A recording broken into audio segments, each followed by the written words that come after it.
है। हमारे साथ वीएचपी से अतरचंद हैं। अतरचंद जी, आपका स्वागत है। मुस्लिम स्कॉलर शोएब सिद्दीकी हमारे साथ हैं। सिद्दीकी साहब, आपका स्वागत है। सिद्दीकी साहब, शुरुआत में आपके साथ ही कर रहा हूं। दो घटनाएं आज हुई हैं, एक यूपी के बरेली में और एक पलवल में हमने देखी, और दोनों में मस्जिद में इकट्ठा हुए लोगों की एक्टिविटी नजर आई है। आखिर क्यों सर इस तरह की घटनाएं हुई?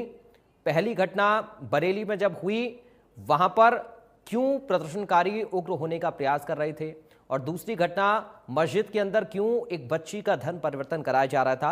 ये दो अहम सवाल आज इन दो घटनाओं को लेकर हैं। मैं चाह रहा हूं पहला रिएक्शन इन दोनों घटनाओं को लेकर आपका, सिद्दीकी साहब।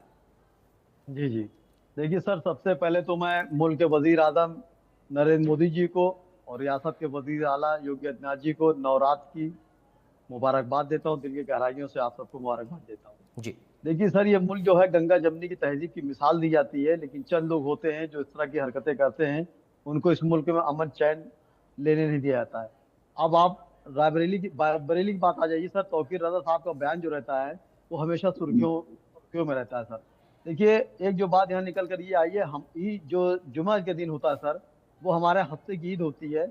वहाँ तकरीबन वो लोग भी नमाज पढ़ते हैं जो कभी कभी नमाज पढ़ते हैं या नहीं पढ़ते हैं। जुमे के दिन नमाज जरूर पढ़ते हैं, भीड़ रहती ही है। हम्म। लेकिन तौकीर रजा को इस तरह के बयान से बचना चाहिए था। लेकिन जो बात निकल के सर ये आ रही है कि देखिए, तौकीर रजा साहब ने एक बात ये कही थी कि उन्होंने कहा था डीएम से मिलकर या एसएसपी से मिलकर मैं राष्ट्रपति को ज्ञापन दूंगा। लेकिन यहाँ प्रशासन से कहीं ना कहीं सर चूक हुई है। आप देखिए सर, प्रशासन को जब ये खबर थी कि तौकीर रजा साहब इस तरह का मामला करेंगे और उनको आवाम बहुत चाहती है, वो उनकी लब्बैक कह के मंजरेआम पर आ जाएगी, तो उनको कम से कम तौकीर रजा साहब को जो वो बाद में उन्होंने अरेस्ट किया, उनको नजरबंद किया, मैं समझता हूँ उनसे मिलने के बाद उनसे वहीं पे बात कर लेते हैं। 100-200 लोग से वही बात करने के बाद कहते कि आप बताइए, मैं पहुंचा दूंगा। कहीं ना कहीं प्रशासन की गलती आई है। और देखिए, होता सर क्या है कि नौजवान जो होते हैं वो किसी समुदाय के हों, खासकर आस्था की बात आती है, चाहे मेरा हिंदू भाई हो, चाहे मेरा मुसलमान भाई हो, चाहे मेरा ईसाई भाई हो, जब आस्था की बात आती है तो वो तेजी हो जाता है और वो किसी की बात समझता नहीं, किसी ने लब्बैक का और निकल जाता है और वो मंदिराम पर आकर ये बात हो जाती है। और आप देखिए सर, इस तरह की रैलियां जो होती हैं, कहीं भी भीड़ अगर आप देखिए किसी त्योहार में देखें, हम्म। तो उसमें होता सर क्या है, चंद लोग ऐसे होते हैं जो आते हैं, वो अपना काम कर जाते हैं और भुगतना पूरी कौम को पड़ता है, पूरी आवाम को पड़ता है।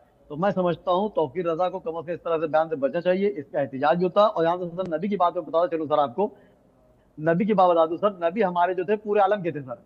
ये सिर्फ शुएब सिद्दीकी के या आपके नबी नहीं थे, ये पूरे आलम के नबी थे सर। हम्म। तो इस तरह की जो बात सामने मंजरेआम पर आती है, मैं समझता हूँ इसको नहीं कहना चाहिए। नबी ने हमेशा मोहब्बत का पैगाम दिया और नबी ने हमेशा एक मोहब्बत का पैगाम दे के ही काम किया। अगर नबी को मान रहा हूँ और नबी की बातों को नहीं मान रहा हूँ, तो मैं समझता हूँ मैं नबी से मोहब्बत नहीं कर रहा हूँ।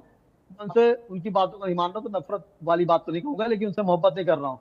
और जहां तक नबी की सर बात है, तो मैं बता चलूं कि हमारे आप ऑल वर्ल्ड में सब देखिएगा कि ऑल वर्ल्ड में सर मार्च में जब एक सर्वे होता है पूरी दुनिया का कि नाम सबसे ज्यादा किसके आगे होते हैं, तो हम्म। वो मोहम्मद का नाम होता है, दुनिया में सबसे आगे होता है। इसीलिए मैंने मोहम्मद को आइडियल मान के अपने बेटे का नाम भी मोहम्मद रखा है। तो हम्म। अगर आप ये चाहें कि मोहम्मद का दिल से किसी मुसलमान के निकाल दें, तो ये नामुमकिन चीज है, ये तो बिल्कुल बात नहीं। लेकिन समुदाय ने ये बात कही कि आई लव यू मोहम्मद पर एफआईआर हुई, ऐसा नहीं, प्रशासन ने खुद इस बात को कहा है कि मोहम्मद से, उनकी मोहब्बत से हमें कोई शिकवा नहीं है।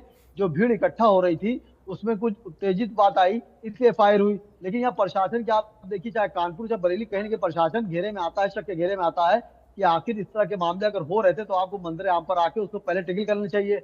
मुझे नहीं, मुल्क के शोएब वजीर साहब, आजम से सवाल भी यही है गुजारिश ना रहेगी कि और एक रियासत के मिनट वजीर सर, आजम से जुम्मे गुजारिश पर रहेगी। जुम्मे पर जी मस्जिद में तमाम लोग इकट्ठा होते हैं नमाज पढ़ने के लिए, ये एक रूटीन जी प्रक्रिया जी है, हर शुक्रवार को होता है, आज भी जी जी। हुआ। लेकिन जब नमाज के बाद लोग मस्जिद के बाहर इकट्ठा होना शुरू हो गए, तो पुलिस ने उनको कहा कि आप लोग क्यों खड़े हैं, आप लोग अपने अपने घर जाइए, जैसे हमेशा जाते हैं, जी आज क्यों खड़े हैं? जबकि वहां तक खबर ये पहुंच गई थी कि तौकीर रजा नहीं पहुंच रहे हैं, वहां पर नहीं जाने, प्रशासन से उनकी बातचीत पहले ही हो गई थी। लेकिन फिर भी तो लोग इकट्ठा हुए, हाथों में बैनर पोस्टर दिखाए, और उसके बाद पुलिस के सामने ही नारेबाजी शुरू कर दी।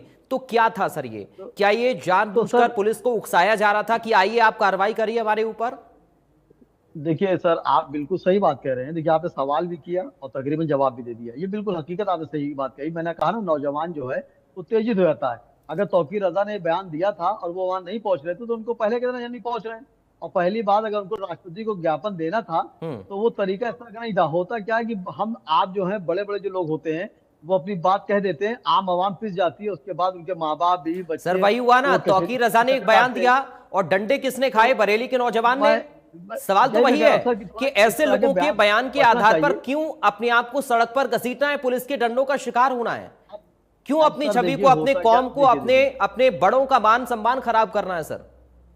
देखिए सर, मैंने आपसे बात कही कि तौकीर रजा बरेली में एक बड़ी हस्ती है, लोग उनके लिए मंजरेआम पर आते हैं।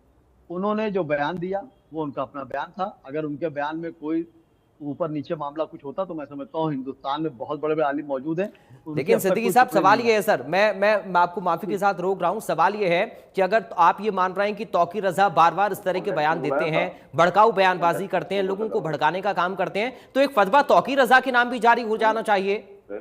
अगर कोई मुस्लिम महिला लाली लिपस्टिक लगा ले, बिना बुर्के के बाहर निकल जाए, उसके खिलाफ तो फतवा जारी हो जाता है। तौकीर रजा जैसे लोगों का क्या होगा जो कि हिंसा भड़काने का काम करते हैं, माहौल को खराब करने का काम करते हैं?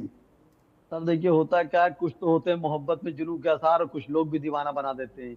यहाँ कम से कम, ये मैं आपने बिल्कुल सही बात कही, यहाँ हमारे कुछ आलिमों की कमी रही, चाहे वो सियासी आलिम हो चाहे दीनी आलिम हो, उनको मंजर आम पर आना चाहिए और कौम को समझाना चाहिए कि तरीके किस तरह के ठीक है, होते हैं, उस ठीक तरीके है, पे चलना चाहिए, अपनी ठीक है। बात रखना चाहिए। इस हम्म, मुल्क में संविधान में हम्म, सभी मजहब के लोगों को अपना राइट दिया अपनी बात कहने का, लेकिन उसके तरीके होते हैं। ठीक है संविधान सर। से जो सवाल ये है कि बचेगा, सर वो बख्शा नहीं पलवल में जाएगा, भी, लेकिन इस पर जांच होनी चाहिए। बरेली सर, में मेरी भी गुजारिश रहेगी। मस्जिद में नमाज पढ़ने के बाद लोगों ने हाथ में बैनर पोस्टर लेकर नारेबाजी कर दी।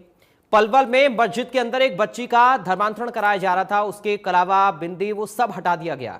जब परिवार के लोग ढूंढने के लिए बच्ची को गए तो मना किया गया, बच्ची यहां पर नहीं है। बाद में पुलिस पहुंचती है, तब जाकर ये पूरा मामला खुलता है कि कैसे बच्ची का धर्म परिवर्तन कराया जा रहा था। उसको ये बताया जा रहा था कि तुम्हारे धर्म में कुछ नहीं रखा है, हमारे धर्म में आओ, यहां पर बहुत कुछ है।